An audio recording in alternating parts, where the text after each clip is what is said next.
बसलेल्या मंडळीला एकच विनंती आहे फक्त, अजिबात टाळी वाजवायची नाही.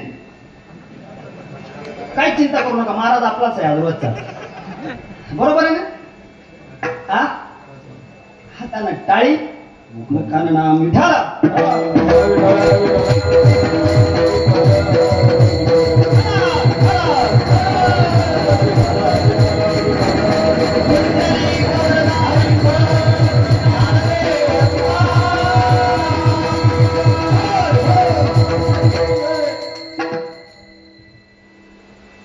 आजचा अभंग भारूडपर प्रकरणात दिले. पहिल्यानं भारूड काय हे समजून सांगतो, मग अभंगामध्ये प्रवेश करतो. भारूड कशाला म्हणतात ध्यान देऊ नाही का? आपण रोज ऐकतो भारूड भारूड भारूड भारूड, पण या भारूड शब्दाचा अर्थ असा आहे, जे अभंग भगवंताच्या भावावर नेऊन आरूढ करतात, त्याला काय म्हणायचं? लक्षात आलं ना? मग भगवंताच्या भावावर नेऊन आरूढ करतं, त्याचं नाव आहे भारूड. मग या भारुडाची रचना नाथ महाराजाला का करावी लागली? 7 दिवस झाला आपण ऐकतो महाराज चिंतन चिंतन चिंतन चिंतन. काही जणांच्या डोक्यात बसत नाही. मला सांगा तुम्ही, इथं जर किती जरी चिंतनावाला महाराज आणला, पब्लिक इतकीच राहील मला वाटते. पण एखाद्याला साडी नेसून आणलं, पुरुषाला कपाळभर कुंकू लावलं, आणि त्यानं जर सोंग आणलं, तर पब्लिक एवढीच राहील का वाढव? मग हे नाथ महाराज ध्यानात आलं. नाथ महाराज लक्षात आलं की आता नुसतं चिंतन सांगून उपयोग नाही, काहीतरी त्याला झालर द्यावं लागणार आहे, त्याला सोंग करावं लागणार आहे, सोंगाच्या रूपानं लोक एकत्रित करावं लागणार आहेत, आणि मग मात्र आपण त्याच्या सोंगाच्या निमित्तानं त्याच्यापर्यंत अध्यात्म कसं पोहोचल याचा नाथ महाराजांनी विचार केला. आणि मग नाथ महाराजांनी भारुडाची निर्मिती केली. विठाला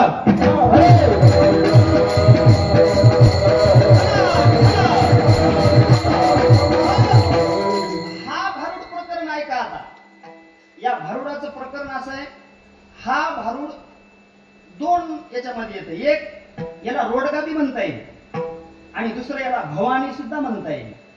दोन्ही बी प्रकरणामध्ये बसते महाराज. आपण भवानी म्हटलं तरी हरकत नाही, रोडगा म्हटलं तरी हरकत नाही. मग आजच्या अभंगाची आपल्याला जर प्रवेश करायचा म्हटलं, तर या अभंगाची थोडी पूर्वपीठिका पाहणं अत्यंत गरजेचं आहे. आणि आपण पूर्व पक्ष पाहायचा, अभंग लवकरात लवकर यायचं, सगळं अभंग आपल्याला पाहायचं आहे. विठाला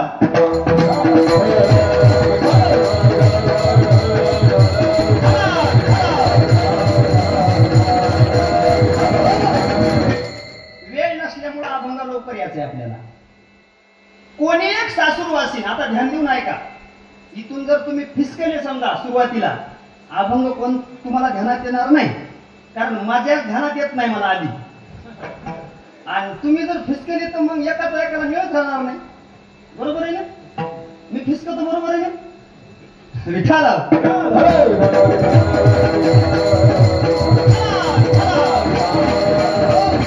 कोणी एक सासूरवासीन चास मधली घ्यायची का आमच्या गावाकडे घ्यायची आधी सांगा. इथं इथं कोणाकोणाला सासूचा त्रास आहे हात वरी करा. म्हणजे कोणच केला नाही याचा अर्थ सगळ्यालाच आहे. आमचे साहेब म्हणाले सगळ्या सासात आल्यात.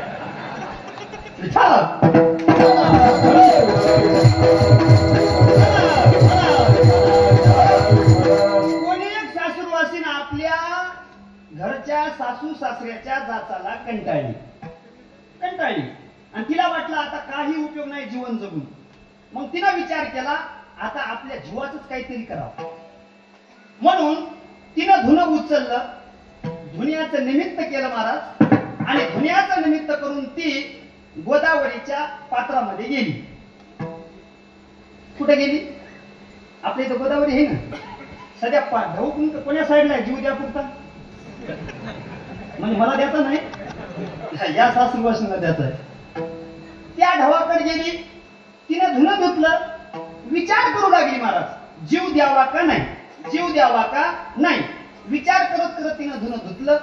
धुणं धुतल्यानंतर ती एका झाडाखाली बसली. महादेवाच्या मंदिरात धराकी आहे ना, महादेवाचं मंदिर, तिथं बसली. आणि तिथं बसल्यानंतर विचार करू लागली, जीव द्यावा का नाही. उन्हाळ्याचे दिवस होते. तिची एक गावातली सखी मैत्रीण धुण्याकरता नदीवर गेली. जाताना तिनं पाहिलं ही इथं का बसली असेल सावलीला. पण तिनं विचार केला उन्हाळ्याच्या दिवसात ऊन लागायले बसली असेल म्हणून ती धुणं धुतलं तिनं मैत्रिणीनं. त्या धुणं धुवून वापस निघताना सुद्धा ती तिथंच दिसली. तिला न राहून ती सखी असल्यामुळं मैत्रीण असल्यामुळं जवळ आली आणि जवळ आल्यानंतर तिनं सांगितलं अगं तुला मी बराच वेळ झालं पाहते की तू इथंच बसू नये. नेमकं कारण काय. तिनं सांगितलं तुझं धुणं धुवून झालं असेल तर तू तुझं घरला जाय. तू मला काही विचारू नको. अगं मी तुझी सखी मैत्रीण आहे असं का बोलतेस. तिनं सांगितलं तू तसं लईच विचारतेस तर सांगते आई. पण तिनं सांगितलं मी माझ्या जीवाला कंटाळलेली. सासू सासऱ्याचा त्रास मला सहन होईना. आता मी माझ्या जीवाचं काहीतरी करणार. मग ती आता सखी होती महाराज मैत्रीण होती. आता तिला वाटलं हिनं खरंच जीवाचं काही केलं तर आपली मैत्रीण जाईल सखी जाईल. मग तिनं समजून सांगण्याचा प्रयत्न केला. अगं किती जरी संकट आली माणसावर जीवनामध्ये तरी सर्व मंडळी ऐका जीव देणं हा पर्याय नाही जीवनातला. आजकाल लय लोक फाशीच घ्यायला मला सहनशीलताच राहिली नाही. औषध घे फाशी घे गळफास घे असं नाही ना. तिनं समजून सांगितलं अगं तू सासूरवासीने सासू सासऱ्याचा त्रास प्रत्येकाला सहन करावा लागतो. एक काम करणं तू जीव देण्यापेक्षा तू कुठं जाय माहेराला जाय. माहेराला गेल्यानंतर 2-4 दिवसांना राग शांत झाला की मग काय करतो वापस ये. महाराज या माता भगिनीला पर्याय आहेत मला का पर्याय आहेत. आपल्याला पर्याय नाही. यांना पर्याय. यांना जर राग आला सासू सासऱ्याचा तिनं सांगितलं या माता भगिनीला पर्याय 2-4 दिवस माहेराला जायचं. मला खरं सांगा माता भगिनी तुम्ही चास मधल्या माहेराची आठवण जीवनामध्ये 2दा येते. किती बारा येते वर्षामध्ये 2दा येते. कधी कधी एकदा जर सासू सासऱ्याचा त्रास सहन होईन गेला तिला वाटते माहेरचं कामून येत नसेल कोणी कामून येत नसेल आणि मला कामून घेऊन जात नसेल. जात सासूचा सोसना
कसा असते माहितीये का कुस्ती जर चालत असेल कुस्ती माहिती तुम्हाला झोंब्या झोंब्या तुमचं काय म्हणतात कुस्तीमध्ये ते काय करतात हलकी जशी वाजली तसं काय होते त्याचं तसा तुमच्या टाळ्या म्हणजे आमच्यासाठी हलकी आहे विठाला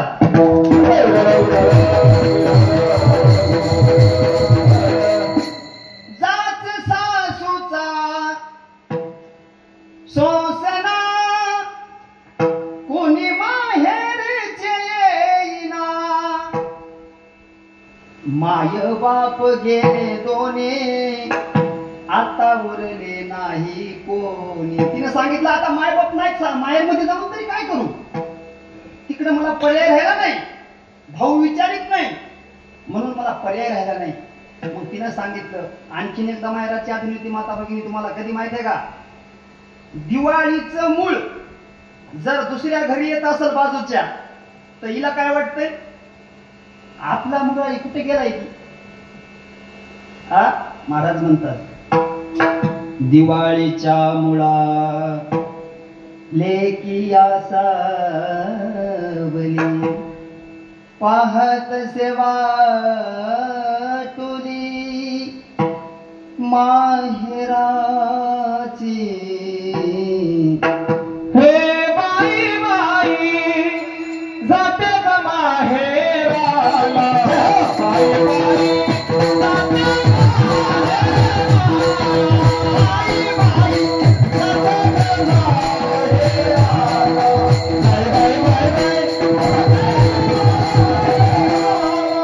बाई बाई जाते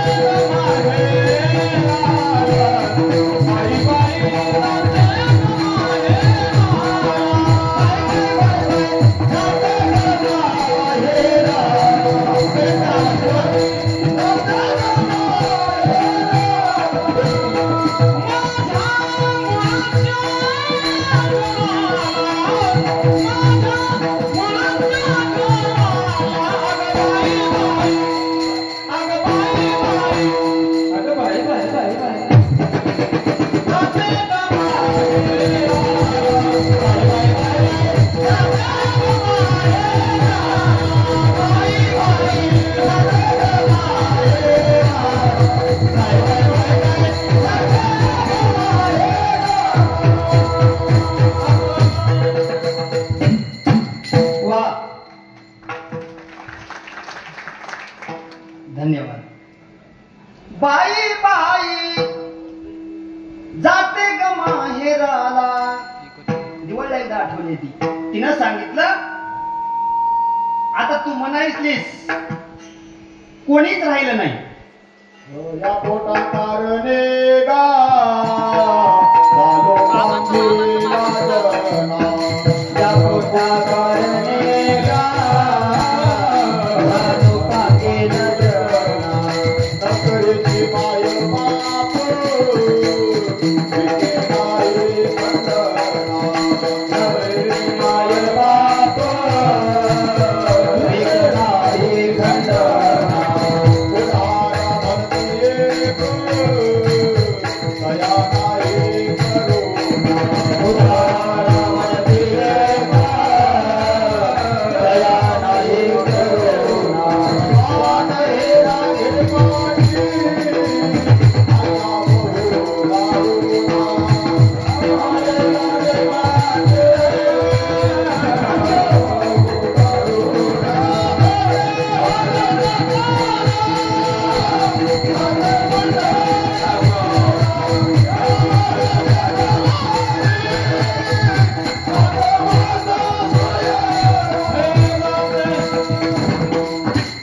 या पोटा कारणे गा झालो पांगील जना नसरेची नभरेची पोट कधी हा नसरेची माय बाप भिक नाही खंडन. आता कोणी नाही राहिलं माझं. मी तिकडे सुद्धा जाऊ शकत नाही आणि मला जीव दिल्याशिवाय पर्याय नाही. मग ती सखी होती महाराज मैत्रीण होती. कोणाला म्हणायचं मित्र. मित्र कोणाला म्हणायचं ऐका जो आपल्या मित्राला संकटातून बाहेर काढतो त्याला म्हणायचं मित्र. त्याला काय म्हणायचं मित्र कसा असतो दुःख अडवायला उंबऱ्यासारखा दुःख अडवायला उंबऱ्यासारखा मित्र वनगामध्ये घरगासारखं मित्र वनगामध्ये घरगासारखं वाट चुकणार नाही जीवनभर तुझी वाट चुकणार नाही जीवनभर तुझी एक तू आरशासारखा मित्र बनव्यामध्ये घाबरल्यासारखा. वा. आग लागलेली असेल तर आग विझवण्याकरता फक्त पाणी लागते महाराज. काय लागते? आणि तसा मित्र असावा. एखाद्याला जर आग लागली असेल एखाद्याच्या जीवनात तर एखाद्या मित्रानं पाणी होऊन यावं आणि त्याची आग विझवावी. अशा पद्धतीची ती मैत्रीण होती. तिनं सांगितलं तुला माहेराला जायचं नाही. ठीक आहे नको जाऊ पण तू जीव पण देऊ नको. मग याच्या मधला पर्याय सांगितलं जमते का तुला? मधला प्रत्येक गोष्टीला पर्याय असते. प्रत्येक गोष्टीला पर्याय आहे. फक्त एकाच गोष्टीला जगात पर्याय नाही. सांगू का? प्रत्येक माणसाला काही बी अडचणी होत्या मला त्या अडचणीत पर्याय आहेत. पण एकाच गोष्टीला पर्याय नाही. त्या गोष्टीचं नाव आहे भजन. भजनाला पर्याय नाही. रस्त्याचं जर काम चालू असेल एखाद्या पुलाचं तर ते रस्ता बंद नाही पडत. त्याला बाजूने रस्ता काढून दिलेला त्याला पर्यायी मार्ग म्हणतात. तसं भजनाला दुसरा पर्यायच नाही ना. तुम्ही म्हणतात महाराज भजन सोडून. ज्ञानोबा म्हणले महाराज भजना सिगा दुसरी पर्यायच नाही. भजनाला पर्याय नाही. मग त्या सासूरवासीनं त्या मैत्रिणीनं सांगितलं तुला पर्याय देते. मग ती ऐकायला लागली पर्याय. काय बरं सांग बरं पर्याय. मग तिनं सांगितलं आपल्या चास नगरीमध्ये जगदंबा देवीचं ठाण आहे. काय आहे? है ना? आहे का? जगदंबा देवीचं ठाण आहे. तू एक काम कर ना. काय? तू काय मनोगत आहे तर त्या देवी पुढे मांड. त्या देवी पुढे तू मांड आणि निश्चितच ती काय होते? प्रसन्न होते आणि ती आपल्या नवसाला पावते. तिला पटलं महाराज. पण तिनं सांगितलं माझा काय करा विकू कमी करा.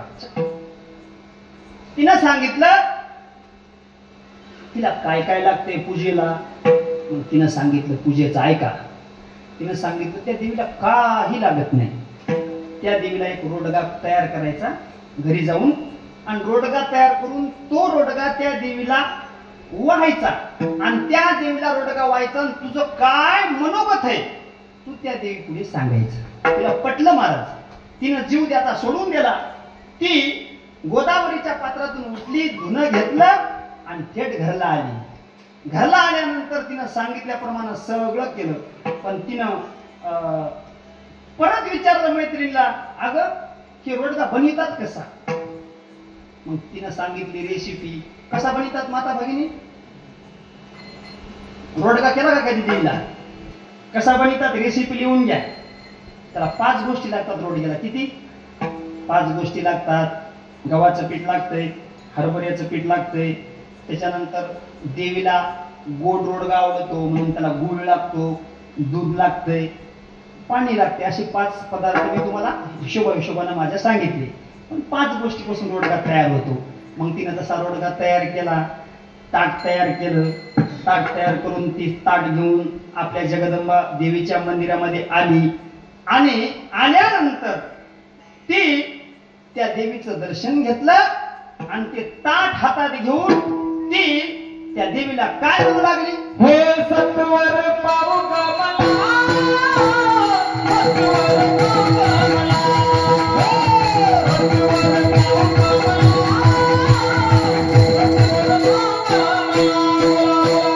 सत्वर पाहू का मला,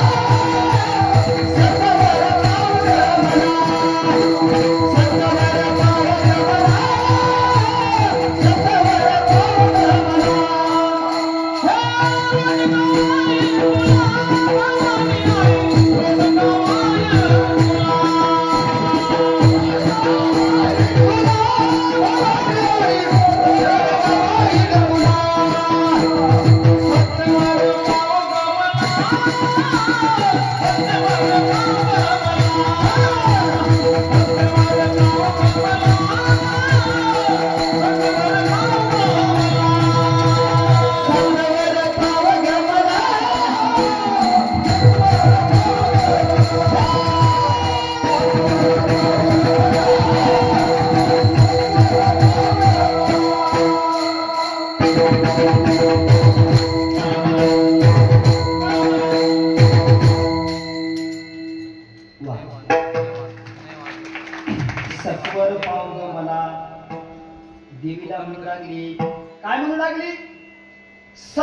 पाव. सत्वर शब्दाचा अर्थ काय होतो? आ? आ? लवकर. का म्हणली असं बरे लवकर प्रसन्न होय? आणि मी तुला काय करते? रोड गावात 8:30 वाजले. किती वाजले? तुम्हाला फक्त आता एक 5 मिनिटामध्ये सगळं अभंग समजल असं सांगतो आता. बस 5च मिनिटात पुढचे सगळं तुमच्या ध्यानात येईल. एकदम सुटसुटीत कार्यक्रम. आता ऐका, आता ध्यान देऊन ऐका. ती सासूरवासीन कोण आहे हे सांगतो. त्याच्यानंतर तिची मैत्रीण ती कोण आहे ते सांगतो. त्याच्यानंतर ती देवी काय आहे ते सांगतो. ती भवानी काय आहे ते सांगतो. त्याच्यानंतर ती रोडगा काय आहे ते सांगतो. म्हणजे अभंग तुमच्या ध्यानात येईल. विठाला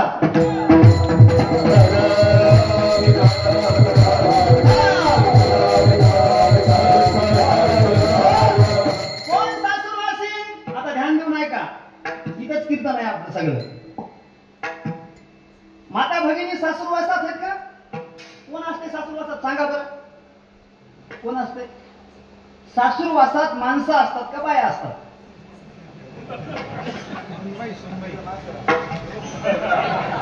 इकडे माणसं असतात. नाही चिंता करू नका, आमच्या इकडे बी सध्या माणसं. कोण असते इथं? कोण कोण सासूरवासीन कोणाला म्हणतात? माणसाला म्हणतात का बाईला म्हणतात? जाऊ द्या. आता सासूरवासी नाही का कोणाला म्हणतात? इथं बसलेला प्रत्येक जीव हा सासूरवासात आहे. म्हणजे इथं बसलेला प्रत्येक जीव हा सासूरवासीन आहे. म्हणजे आजचा अभंग प्रत्येक जीवाचा आहे. हे ध्यानात ठेवा फक्त. आता इथं बसलेला प्रत्येक जीव, माणूस असो का बाई असो, आता त्या सासूरवासींच्या ठिकाणी तुम्ही आम्ही म्हणजे महाराजा सगट आहेत. त्या सासूरवासिनीची व्यथा कोण? माता भगिनी जर सासूरवासात असत्या तर आमच्या तुकोबरायला म्हटलं नसतं हो. सासूरवासी मज केले भगवंता.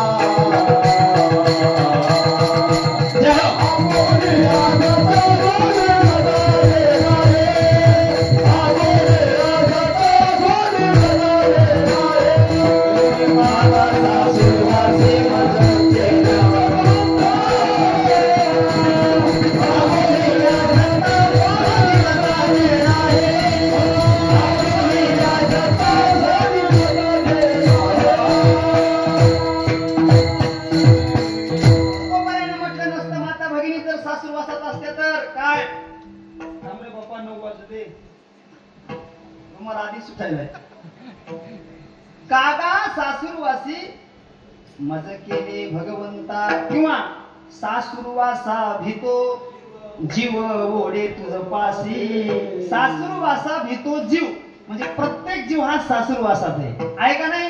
मग सासूरवासीन म्हणजे तुम्ही आम्ही आहेत. प्रत्येक जीव हा सासूरवासीच्या ठिकाणी आहे. आणि ते सत्वर या शब्दाचा अर्थ होतो लवकर. का? कारण या जीवाची गॅरंटी नाही कधी जाईल तर. याची गॅरंटी हे क्या भरोसा है इस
क्या भरोसा है इस जिंदगी का काय खरं आहे महाराज म्हणून ती म्हणाली ए देवी मला लवकर प्रसन्न होय लक्षात आलं ना जीव हा सासुरवास प्रत्येक जीव आणि प्रत्येक जीवाची व्यथा नाथ महाराजांना मांडली या बारोडात लवकर प्रसन्न होय कारण याचं काही खरं नाही हा हात काय ग्रास गिळी सत्ता हातातला घास तोंडात जाईल का नाही याची शाश्वती नाही म्हणून देवी मला लवकर प्रसन्न होय हा लवकर प्रसन्न होय म्हटल्यानंतर सत्वर पाहुगे मला मी तर शब्द वापरलाय महाराज काय वापरलाय भवानी काय वापरलाय हा एका एका शब्दात सांगतो तुम्हाला भवानी शब्द वापरलाय या माता भगिनींनी या भवानी शब्दाची व्याख्या इतकी खाली आणून ठेवली सांगू का दोघीचे जर भांडणं लागली आणि ती जर भांडणं झालेली बाई समजा माता ती भगिनी जर दुसरी दिवशी अशी रस्त्यानं जात असेल आणि तिच्यापाशी जर दुसरी एखादी माता भगिनी असेल तर ती काय म्हणती माहितीये का बघणं कशी चालली कोण म्हणलं भटक भवानी माता भगिनींना तुम्हाला सांगतो भवानी या शब्दाचा अर्थ इतक्या खालच्या दर्जाचा नाही आज भवानी शब्दाचा अर्थ आहे का आणि उद्यापासून भवानी म्हणायचं बंद करा भवानी म्हणा हा का नाही ऐका भवानी शब्दाचा अर्थ भवनाम संसार आणि जी भवनाम संसारातून बाहेर आणते तिला म्हणायचं भवानी विठाल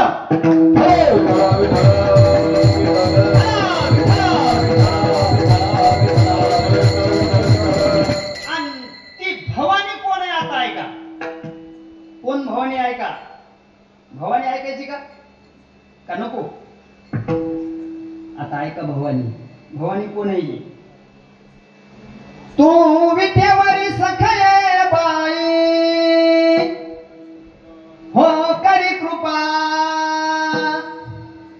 माझे मन लागो तुझ्या पायी हो करी कृपा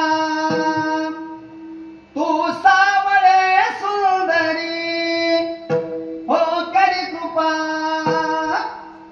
लावण्य रूप मनोहरी हो करी कृपा पंढरपूर राहिले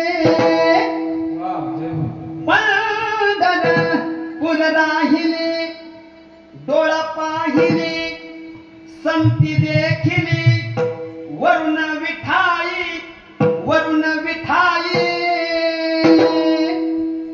सचिदा नंदांबाबाई हो गरीबा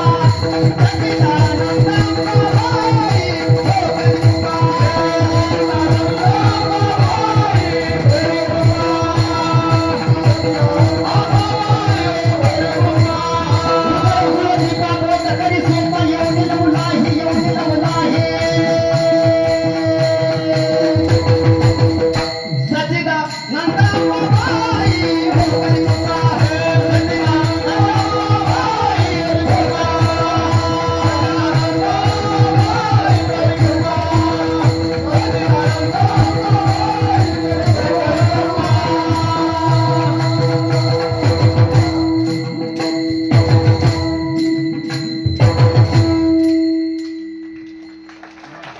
कळाली का भवानी कोणी कळालं का आणखी सांगू का आषाढी कार्तिकी तुझ्या पोटाला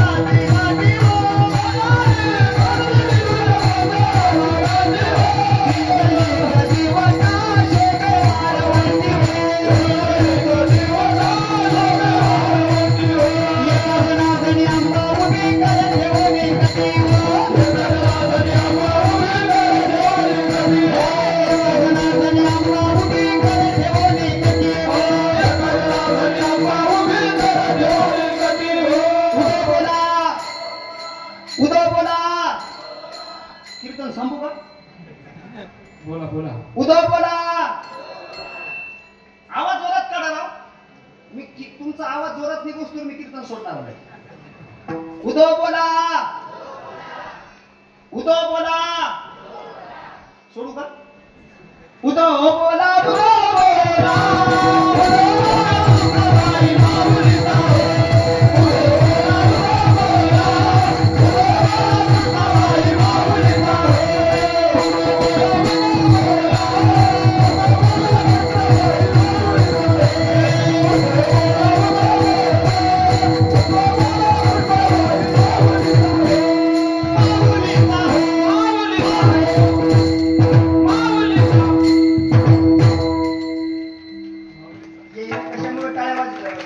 कशामुळे म्हणले नाही माहिती का नाना, कशामुळे म्हणले नाही माहिती काय? मी काय म्हणतो त्याला, जर तुम्ही म्हणले तर कीर्तन लवकर, जर नाही म्हणलं तर इथं सोडतो. जाऊ दे आता विठाल.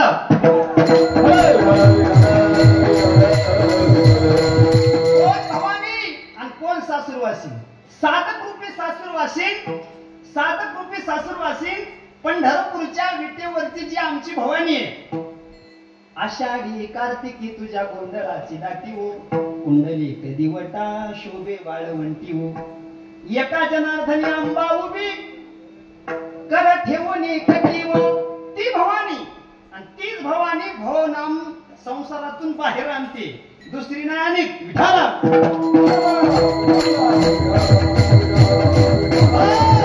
आता सासूरवासीन कळली, भवानी कळली, आता राहिला रोडगा. आता रोडगा ऐकायचा का? आता ऐका रोडगा. रोडगा किती वस्तूपासून बनतो? 5 वस्तूपासून. आणि आमच्या विटेवरल्या भवानीला सुद्धा रोडगा 5च गोष्टीपासून बनलेला आवडतो. आता रोडगा कोणता? त्याच्यात 2 प्रकार आहेत रोडग्याचे नाना. किती प्रकार आहेत? तुम्हाला किती आहेत? एक आहे तिखट आणि एक आहे गोड. आणि ते दोन्ही रोडगे ऐका. तिखट रोडगा हा खंडोबाला चालतो आणि गोड रोडगा आमच्या देवीला चालतो. आता रोडगा ऐका. रोडगा हा 5 गोष्टीपासून बनलेला आहे. किती? मग आता कोणता रोडगा या देवीला वाचा? तर रोडगा वाचा तुमच्या समोर जो उभा आहे पुतळा, हा रोडगा देवीला वाचा. आणि हा सुद्धा 5च गोष्टीपासून बनलेला आहे. आता ऐका ध्यान देऊन.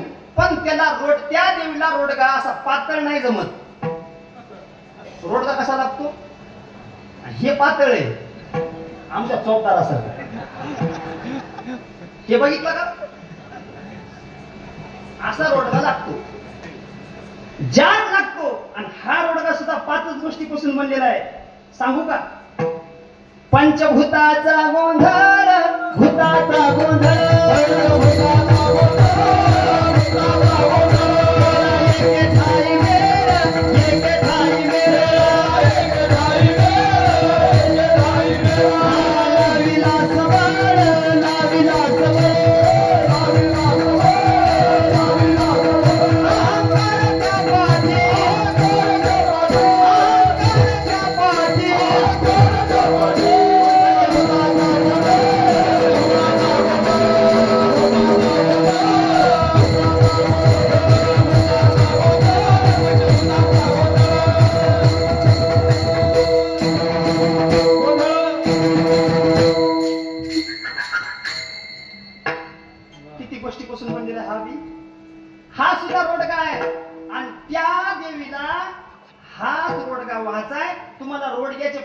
सांगितले होते. किती? एक गोड आणि एक तिखट. गोड रोडगा ऐका आणि तिखट ऐका. आता इथं बसलेले रोडगे तिखट आहेत. आपण आपलं तपासा. मी फक्त त्याची व्याख्या सांगतो. कोणता रोडगा गोड इथं बसलेला आणि कोणता रोडगा तिखट आहे, आपण आपलं तपासा. आधी गोड सांगू का तिखट सांगू? मला तर वाटायला इथं तिखटच जास्त असतात.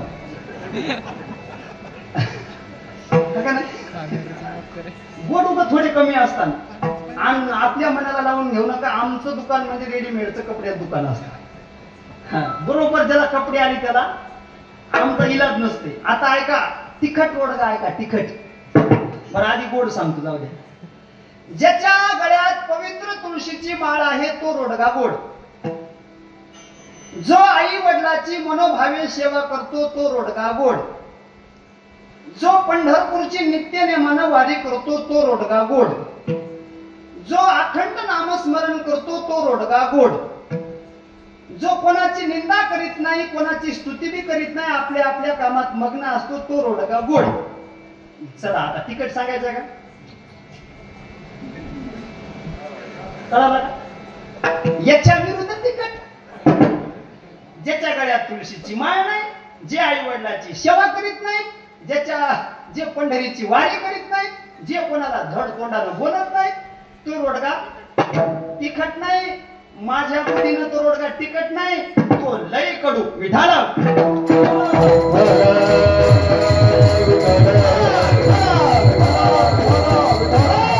आणि त्या देवी समोर जाऊन ती सासूरवाशीने उभं राहिली. आता समजलं सगळं. त्या सासूरवासीनं सांगितलं, त्या साधक रूपी सासूरवासीने, हे देवी, हा रोडगा मी तुला वाहते. आणि तिला त्या देवीला हा रोडगा लय आवडतो. हा रोडगा लय आवडतो. मग तिनं सांगितलं, टाइम नाही, 9:15 वाजायलेत, मला लवकर दे रोडगा, मला खाऊ दे. तिनं सांगितलं, तसं नाही ना, माझे काही काम आहेत ते तुला करावं लागतील. आणि मग हा रोडगा कोणाचा आहे? तुझाच आहे. पण त्याच्या अगोदर काही काम आहेत. मग तिनं सांगितलं, सांग कोणते कोणते काम आहेत. मग हिनं पहिलं काम सांगितलं अभंगाच्या दुसऱ्या चरणात. सासरा माझा गावी गेला, सासरा माझा गावी गेला, गावी गेला, सासरा माझा गावी गेला, सासरा माझा गावी गेला, माझा गावी गेला, सासरा माझा गावी गेला, सासरा माझा गावी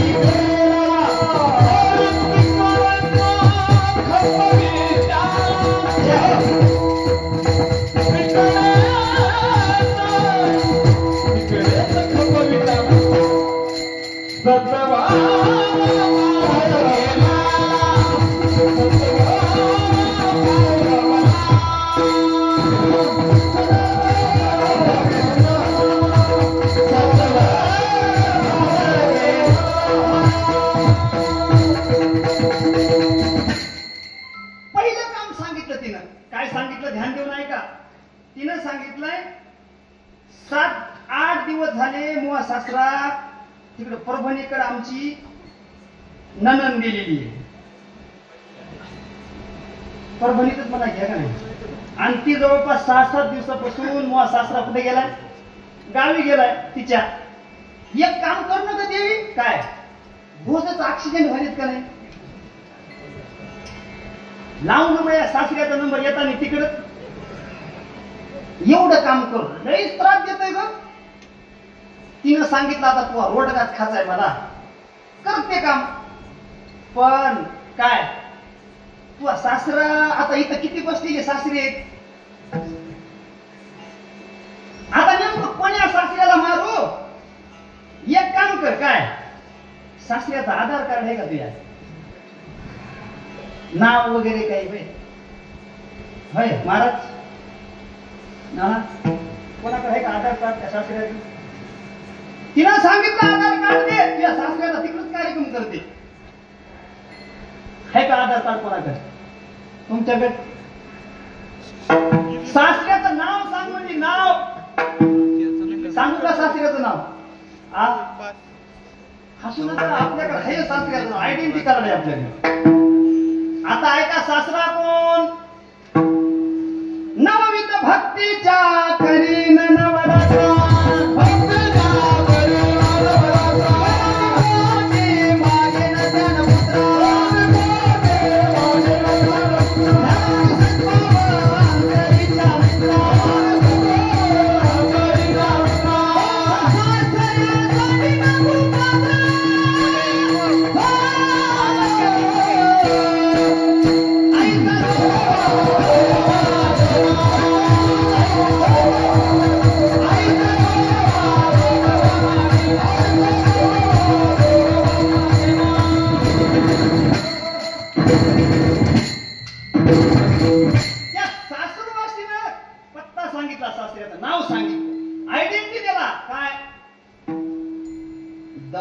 सासऱ्या सांडीन कुपात्रा. कोणता सासरा आहे? दंभ नावाचा सासरा आहे.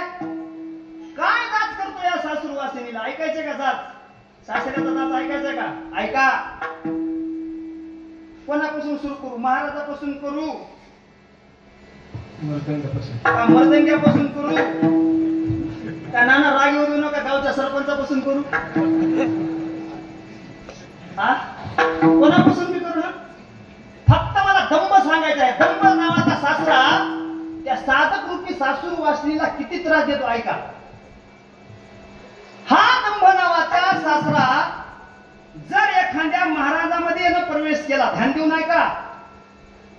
हा, एवढं बारकाईचं तुम्हाला कोणी सांगणार नाही आणि मी पाठ केले म्हणून सांगायलो असंच म्हणायचं ना तुम्हाला? नाही ना, बरोबर, धन्यवाद.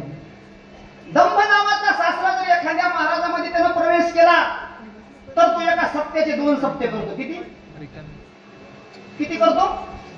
एका सप्त्याचे 2 सप्ते करतो. हा दंभ नावाचा सासरा जर एखाद्या माता भगिनीमध्ये येणं जर प्रवेश केला तर एका घराचे 2 घर करतो. किती करतो?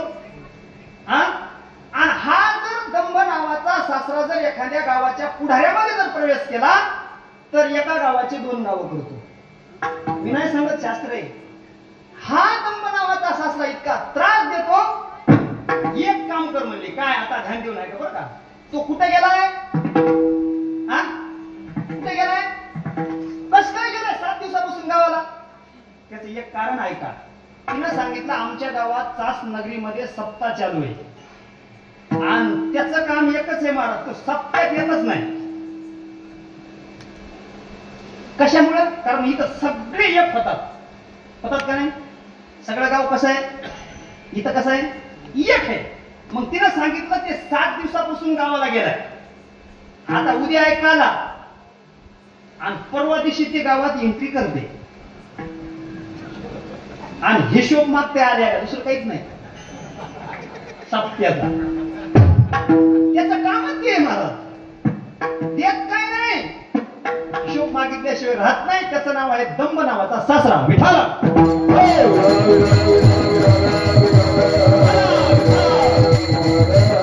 एक काम कर, त्याला आता गेलाय ना, त्याला तिकडच खपू दे. त्याला आता येऊ देऊ नको. बरं दे मला रोडगा. तिनं सांगितलं रोडगा तुला दिला असता पण मी लय लिस्ट मोठी आणली आणि टाइम कमी आहे. मग सासरा एवढा त्रास देते का? सासू त्याच्यापेक्षा भयानक आहे. सासरा तरी कधी गावाला जाय, कुठं जाय, घरी नसते, पण ती माया संकट असती सासू. आणि तिचा त्रास इतका आहे. किती आहे? तिचं काय कर? अभंगाचं 3रं चरण. सासू माझी दात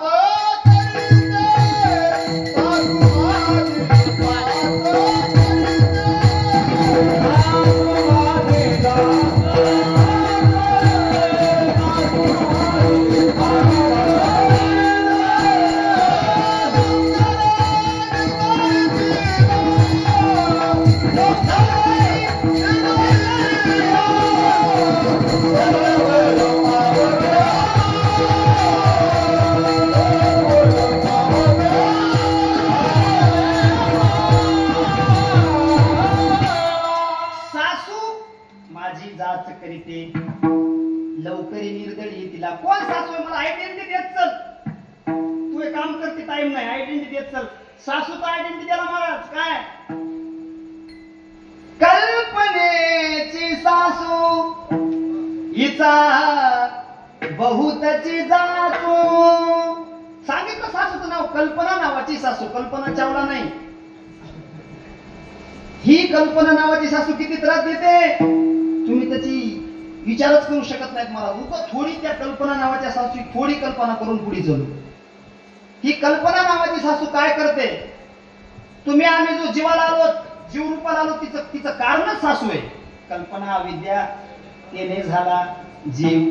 तुम्ही आम्ही जे जन्माला आलो त्याचं कारण सासून त्रास दिलेला आहे आपल्याला. म्हणून काय करते ही कल्पना? एकच रस्त्यानं संपून पुढे चलतो. दोघं नवरा बायको होते आणि मोठ्या घरचे. त्या बाईला रोज भांडायचा नाद होता. रोज एकाच्या घरी भांडण. आणि तिच्या मालकाला शुगर आणि बीपी होती. मग येणं ठरवलं, कल्पना सांगायला कल्पना येणं ठरवलं. ही बाई म्हणू लागली आपला मुलगा वकील झाला पाहिजे. त्याची सेटिंग लावू लागली बरं का दोघं नवरा बायको. आपला मुलगा वकील झाला पाहिजे का? कारण हिला भांडाई सवय होती ना. तिला वाटलं घरचा वकील झाला म्हणजे आपलं मिटत आहे भांडण. लईच जर टोकाला गेलं तर. आणि याला काय वाटायचं? आपला मुलगा डॉक्टर झाला पाहिजे. याला शुगर बीपी होती. ज्याची त्याची व्यवस्था लावायची. महाराज इतकं भांडण झालं. कडाक्याचं. आता श्रीमंत असल्यामुळे यायचं भांडण डायरेक्ट कोर्टातच गेलं आणि कोर्टात गेल्याबरोबर दोघांनी वकील लावली आणि ती केस टेबलावर आली. इतकी येत नाही भारतीय न्याय व्यवस्थेत लवकर, पण टाइम अभावी आपण आणली. टेबलावर आणली, न्यायाधीश हजर, दोघं जण नवरा बायको हजर, दोघांचे वकील हजर आणि आपापली दोघं वकील बाजू मांडायले. हिचा वकील म्हणाला आमचा मुलगा वकील झाला पाहिजे आणि तिकडा वकील म्हणाले आमचा मुलगा डॉक्टर झाला पाहिजे. त्यानं बरेच न्यायाची ते न्यायाची पुस्तक असतात तिची बरीच पानं चालली महाराज न्यायाधीशानं, पण याचा निकालच लागायचा वेळच लागेल. शेवटी न्यायाधीशाच्या मनावर असते काय निकाल द्यायचा आहे. त्यानं न्यायाधीशानं सांगितलं ए दोघं बी शांत व्हा, तुम्हाला काय व्हायचं, मुलाला काय करायचे काय घेणं नाही म्हणले, आपण त्या मुलाला विचारू म्हणजे काय व्हायचे. तर न्यायाधीशानं मधला मार्ग काढला. मग ते दोघं म्हणायचे न्यायाधीश साहेब काय आम्हाला आणखी मुलगा व्हायचा आहे. येईन काय केली कल्पनेपासून कल्पीला जो ठेवा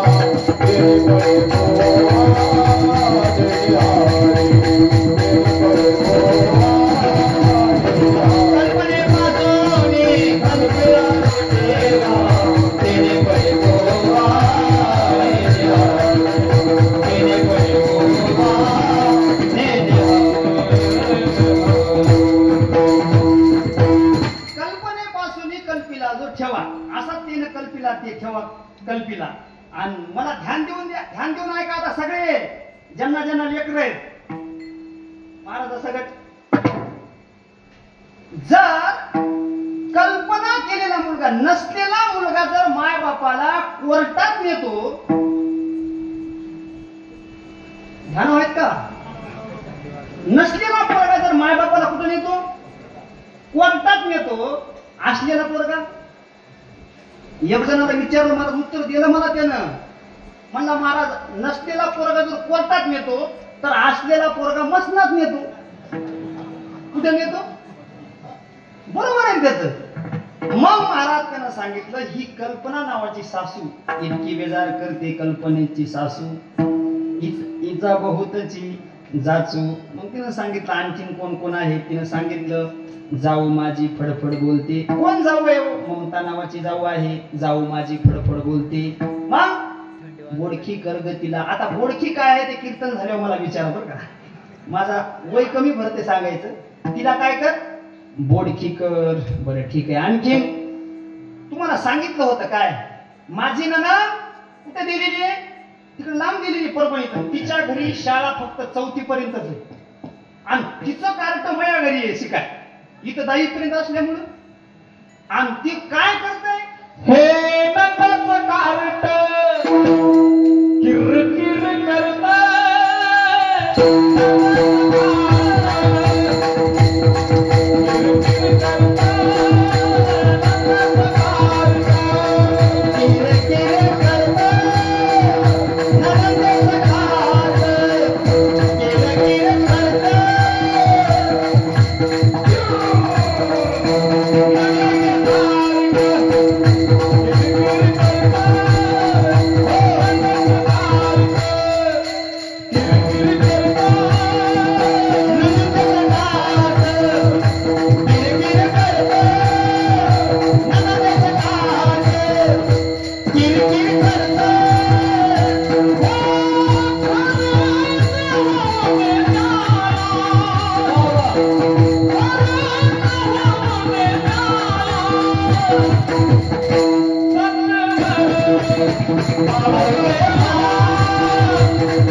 ननंदेचं कार्ट ते घरीच आहे आणि त्याला माराय बी जमत नाही ननंदेच्या कार्टाला. आणि ती काय करते सारखं किर किर किर किर किर किर किर किर.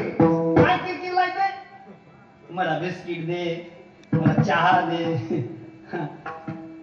मला हे दे ते दे. सकाळी सकाळी काही काम करू देत नाही. एक काम करणं त्याला काय होऊ दे खरूच कळती का तुम्हाला?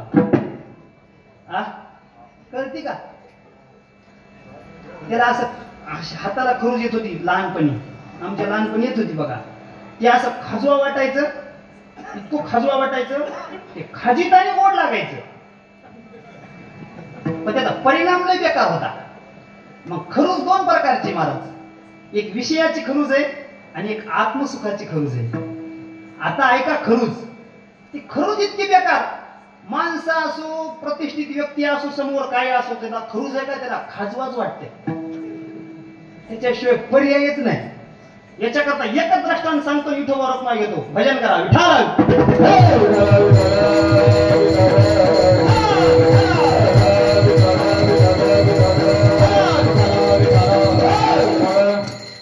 खरूज कशाला म्हणतात ध्यान द्या. राजा होता, राजा. राजाला 3 मुलं होती. किती? 3 मुलं. खरूज सांगायला बरं का, तिघायला 3 सवय होत्या. एकाला होती डोसकं खाजवायची सवय, डोकं डोकं पाहुणे येऊ काही येऊ नुसतं खाजीत राहत. आणि दुसऱ्याला होती त्याला नुसता शेंबूड येत होता. ते असा कवा बी असं शेंबूड कुशीत राहत त्यानं. असं करायचं शेंबूड कुशीत राहत. आणि तिसऱ्याला होती खरूज, ते खाजीत राहत. मग या तिन्ही त्याच्या सवयीमुळे लेकरायच्या सोयरिकीयाच्या वापस जायच्या. पाहुण्याच्या पद्धतीचे कार्यक्रम करायचे. असा डोसकं खाजवायचं, ते नक ते खाजवायचं आणि त्याच्यानंतर शेंबूड पुसायचा. हे चालूच राहतं. पाहुणे आले तरी सुरूच. पाहुणे म्हणायचे काय शेंबड्याला द्यावा लेकरू, ते हातच खाजीत राहिले, ते डोसकच खाजीत राहिले. असं म्हटल्यानंतर परेशान झाला. राजा होता, काही कमी नव्हती, आणि आता कदरून गेला मात्र राजा बी. आणि त्याला वाटलं आता सोयरीक येणं आता बंद झाल्या, पण त्यानं प्रयत्न करून एक सोयरीक आणली महाराज. आता तुझ्या सोयरिकीचा काही प्रॉब्लेम नाही म्हणा, पोरी भेटायला का नाही? तुमच्याकडे भेटायला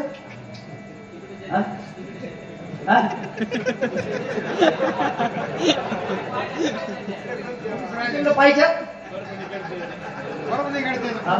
अहो आम्हालाच वाटायचं इकडे बघावं.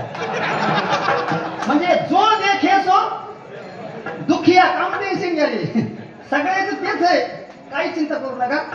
त्या राजाने कसं तरी महाराज प्रयत्न करून ती एक सोयरीक आणली, आणि आणल्यानंतर त्या तिन्ही पोराला बैठकीत घेतलं. उद्याच्याला पाहुणे येणार, त्या डोकं खजिनाला सांगितलं. आणि त्या सेवक बोलिले महाराज जवळ तलवारी घेऊन. त्या सेवकाला आज्ञा दिली त्या राजानं, ज्यानं जर उद्या पाहुणे देखत डोकं खाजवलं याचं मुंडकच कलम करा म्हणजे. काय ठेवून उपयोग आहे? आणि त्या शेंबडावाल्याला सांगितलं, तू जर शेंबड पुसलास नाकच कापतो म्हणे. आणि त्या खरूजवाल्याला सांगितलं, तू जर खरूज खाजीलीस हातच कलम करण्यात येतात म्हणे. असं आज्ञा दिली राजानं सेवकाला पोराच्या समोर. दुसऱ्या दिवशी पाहुणे आले, बैठकीत बसले, आणि आल्यानंतर एका सोबत 2-2 तलवारीवाले नवरदेवाला घेऊन, ते तिन्ही नवरदेवाला घेऊन बैठकीत. ते पाहुणे म्हणाले बऱ्याच सोयरीकी केल्या हो, पण या पोरायच्या संघ असे 2-2 तलवारीवाले, त्याला राहवलंच नाही महाराज. त्यानं पाहुण्याने एका विचारलं, हे काय भानगड आहे तलवारी सोबत पोरायच्या? मग त्या सेवकाने सांगितलं, ही आमच्या मुलांची झेड+ सुरक्षा आहे. कोणती सुरक्षा आहे? झेड+ सुरक्षा आहे म्हणजे. ठीक आहे म्हणजे. बशिलं त्याला तिघायला. बशिल्यानंतर चहा पाणी झाली, नावं विचारली, सगळं झालं. पण आता या डोक्यावाल्याला वाटायला की डोकं खाजव पण तलवारी दिसायला, त्या शेंबडावाल्याला वाटायला शेंबूड पुसावं पण तलवारी दिसायला, आणि त्यांना त्या खजिनाराला वाटायले की आपण खाजवा पण तलवारी दिसायला. मग विषय निघत पाहुण्याने विषय काढला. आम्ही येताना देवगिरी किल्ल्यावरून आलो. काय ते देवगिरी किल्ल्याचं वैभव आहे असं चर्चा झाल्यानंतर मला ते डोक्यावर डोकेबाज होत. डोक्यावर हे म्हणला डोकं खाजून घेण्याचा चान्स आलाय. ते पाहुण्याला म्हणू लागला, पाहुण्या त्या देवगिरी किल्ल्याचा इतिहास तुम्हाला जरी माहित नसेल तर मी सांगतो ना. मग त्यानं सुरुवात केली इतिहास सांगाय. राजा रामदेव रायाचं आणि यवनाचं इतकं युद्ध झालं महाराज. त्या राजा रामदेवरायाचा इतिहास जर सांगायत बसलो त्या युद्धाचा जर प्रसंग सांगत बसलो तर हा डोकं खाजवायचा धंदा आहे म्हणला. काय म्हणला तो? काय म्हणला? ध्यान आहेत ना? हा डोकं खाजवायचा धंदा आहे म्हणला. ह्याचं डोकं खाजवून काय बघायचं तुम्ही? त्या शंभरावाल्याला कुठं दम निघाली? शंभरावाला म्हणला डोक्यावाल्याला म्हणला थांब याच्या पुढचा इतिहास मी सांगतो म्हणला. कोण म्हणला? शंभरावाला. शंभरावाल्यानं बसून नाही सांगितला इतिहास. शंभरावाला उभा राहिला पाहुण्यापुढे आणि त्यानं सांगितलं काय त्या राजा रामदेवरायाचं सैन्य आणि त्याचा युद्धाचा जर प्रसंग सांगायचा झाला तर राजा रामदेवरायाच्या सैन्याकडे महाराज धनुष्यबाण होते. काय होते? धनुष्यबाण होते. आणि त्या शंभरावाल्यानं सांगायला सुरुवात केली असा बाण मारायचा म्हणजे त्या राजा रामदेवरायाच्या सैन्यानं. कसा मारायचा त्याने ऍक्टिंग करून सांगितली महाराज. असा भात्यातून बाण काढायचा, असा धनुष्याला लावायचा आणि असा मारायचा.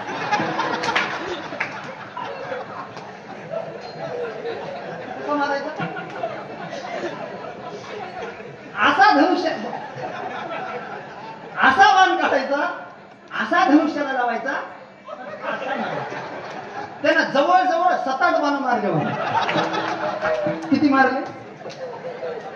7-8 बाण मारले. आणि मारल्यानंतर आता या खर्जवाल्याला कुठं दम निघाली? हे खर्जवाला म्हणणं त्या डोक्यावाल्याला डोकं खाजिलं. येणं शेवट पुसून घेतला. आता मै खरोच खाजो वाटायची पण आता काय डोकं लावलं? त्यानं डोकं लावलं महाराज. त्या शंभरावाल्याला म्हणाय बस बस खाली बस. शंभरावाल्याला खाली बसलं आणि हा उभा राहिला खर्जूवाला. खर्जूवाल्यानं सांगितलं राजा रामदेवरायाचं युद्ध इतकं घनघोर झालं महाराज. त्या यवनासोबत युद्ध करत असताना दोन्हीकडे शस्त्रास्त्र संपून गेले म्हणला. बाणावर संपले, सगळं संपलं म्हणला. मग एकूण राजा रामदेवरायाचं सैन्य ते सांगायले आणि एकूण यवनाचं सैन्य आता शस्त्रास्त्र तर संपूनच गेलते. मग राजा रामदेवरायाच्या सैन्यानं यवनाच्या सैन्यावर हमला केला महाराज. घुसड म्हणला आणि युद्ध समाप्त झालं.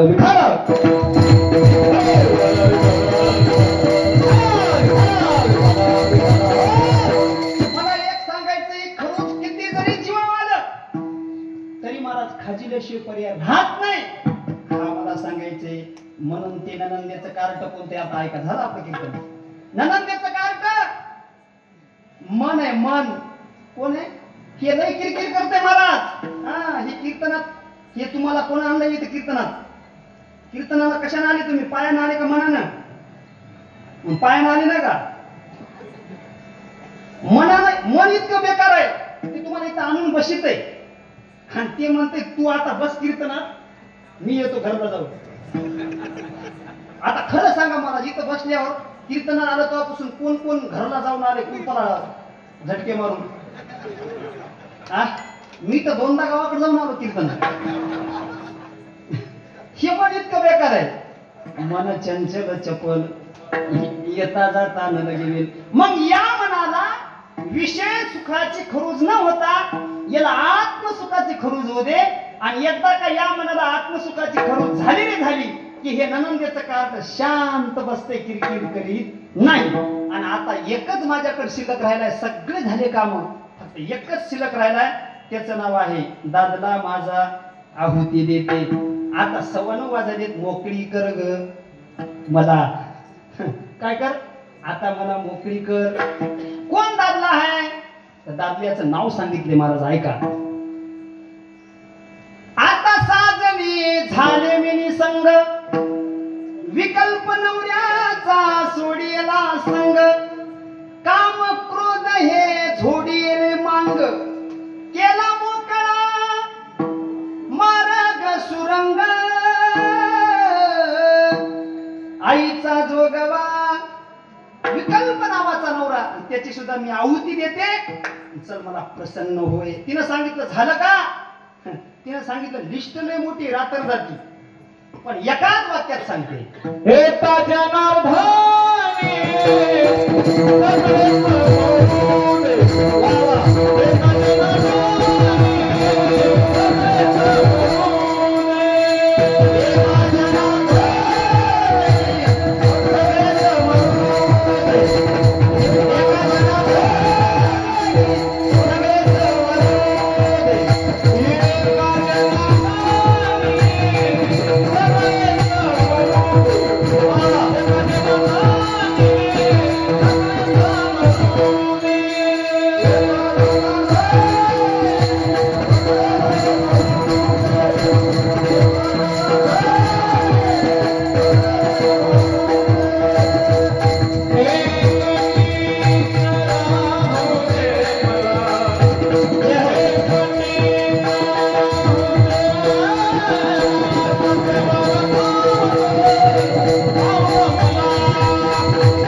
लिस्ट लय मोठी आहे आणि 9:15 वाजायला जेवायचंय आणि आज चतुर्थी आहे, उपवास आहे तर जेवण करायचे म्हणून एकाच वाक्यात सांगते, एका जनार्दनी कोण सगळेच करू दे कोण.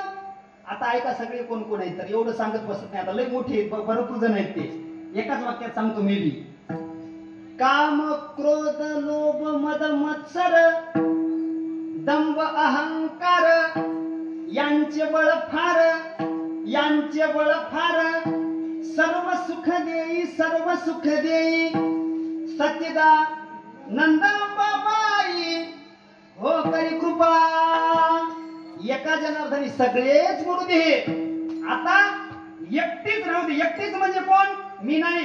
एकटीच म्हणजे शुद्ध तत्वानं आत्मस्वरूपानं शुद्ध तत्वानं मला एकटीला राहू दे. आणि एकदा का माझ्यातून हे सगळे निघून गेले की शुद्ध तत्वानं गोड असा रोडगा तयार होईल आणि हा रोडगा मग मी तुला देते. रोडगा वाहीन तुला.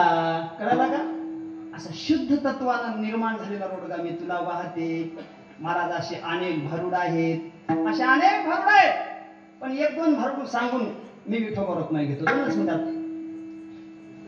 1-2 रोड घे, 1-2 भारुड सांगून झालं. हे जरी नाही कळलं मग दुसरा येईल, हे जरी नाही कळलं, हे जरी नाही कळलं, मग दुसरा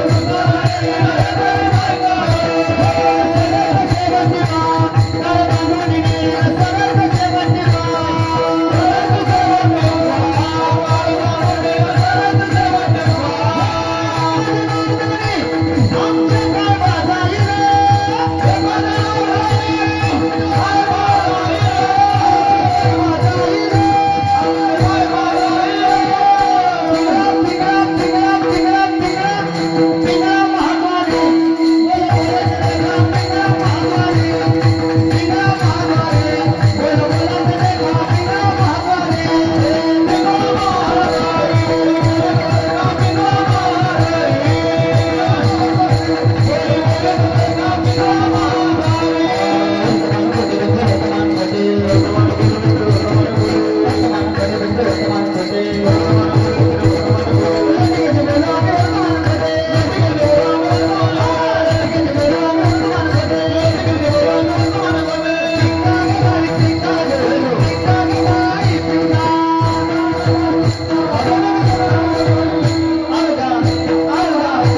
जरी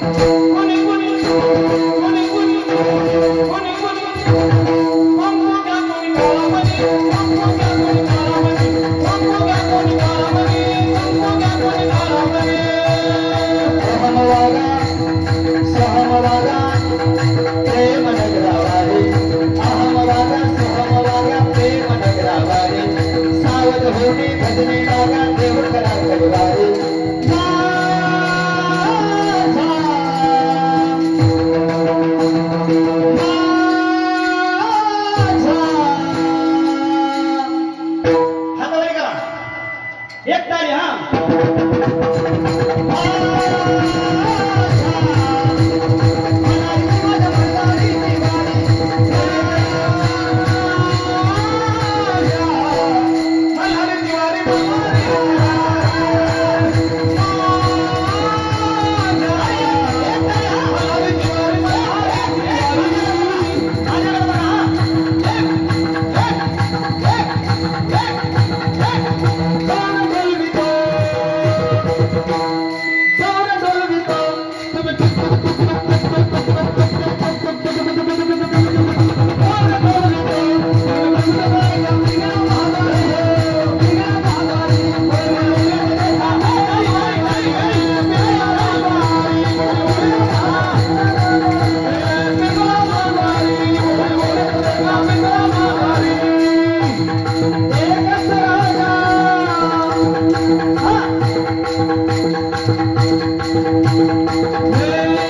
Thank you.